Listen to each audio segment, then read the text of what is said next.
Food today can look healthier than ever, but do you really know what's actually in it?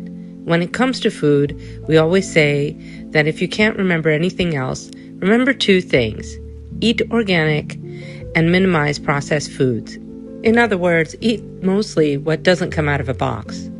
Organic foods generally contain fewer synthetic pesticides, chemical residues, and prohibit many synthetic chemicals used in conventional farming. When it comes to organic, you should try to buy organic not only for your fruits and vegetables, but also for meat, dairy, coffee, chocolate, grains, pasta, bread, and packaged foods.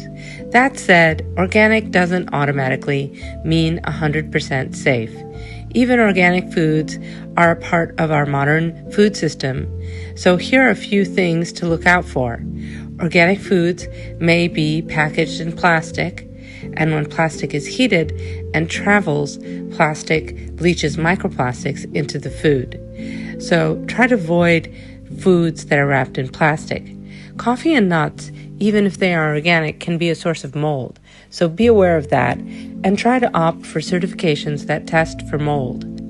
Organic foods can also be treated with synthetic chemicals after the harvest, so technically they remain organic because they've been grown organically, but because of their after-harvest treatment, they contain chemicals you wouldn't expect them to have.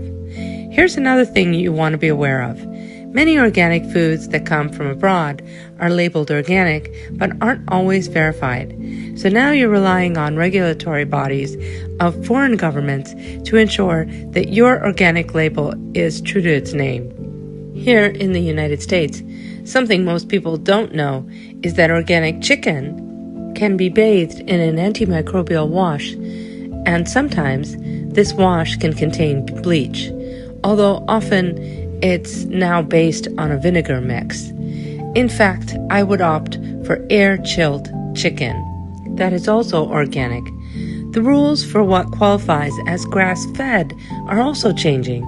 I always suggest, if you truly want grass-fed beef, to make sure that the cattle are also what you call grass-finished. So these are just a few things to look out for, and actually there are a few reasons why it's important to go beyond the word organic. Ultimately, when it comes to eating real, the big takeaway is whole foods are better because they are not processed. In other words, the fewer ingredients, the better. After all, if your great-grandparents wouldn't recognize what's on the ingredient list, maybe your body shouldn't have to deal with it either. When you do buy packaged foods, flip them over and read the label. Watch for long lists of preservatives, artificial colors, artificial sweeteners, highly refined oils, and ingredients you can't pronounce. Some ingredients worth limiting include processed meat preservatives like sodium nitrate, artificial food dyes, high fructose corn syrup, partially hydrogenated oils, excessive added sugars, and highly processed food flavor enhancers. You don't have to memorize hundreds of chemical names. Just try to eat foods with the shortest ingredient list possible. If you have to eat processed foods, avoid the top 52 toxic food additives. We have a PDF with these 52 food additives to avoid, and it also includes a guide to understanding food labels, a list of several Instagram accounts you can follow to keep up on ingredient safety, and even ingredient safety regulation in the United States. And that brings me to my next point. Marketing labels don't always tell you the full story. Terms like grass-fed, pasture-raised, natural, or cage-free can mean different things depending on where you live and how your producer uses them. Some labels have strict standards and others don't. Whenever possible, look beyond the front of the package, which brings me to something that I really firmly believe in, and that is regenerative farming. A growing number of researchers and farmers believe that regenerative agriculture may be one of the healthiest directions for our food system. The premise is simple. Healthy soil produces healthier plants. Animals raised on pasture in healthy ecosystems often require fewer inputs than animals raised in industrial systems.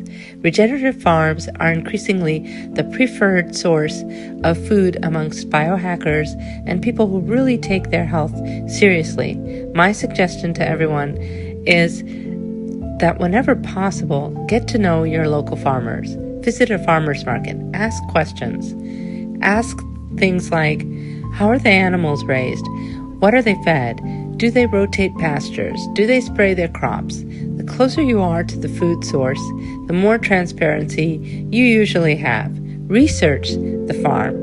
Look for third-party certifications, or better yet, buy directly from farmers you trust. The goal isn't fear, it's awareness. Don't let yourself become overwhelmed. If you can't afford organic everything, start with foods your family eats most often.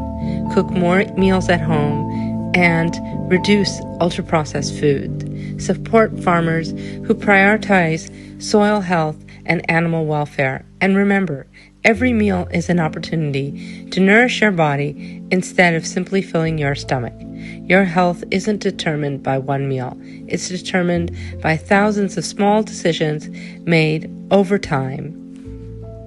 Now we've created a document that will help you navigate those decisions, and that is an excellent starting point for your journey towards healthier eating and ultimately a healthier lifestyle.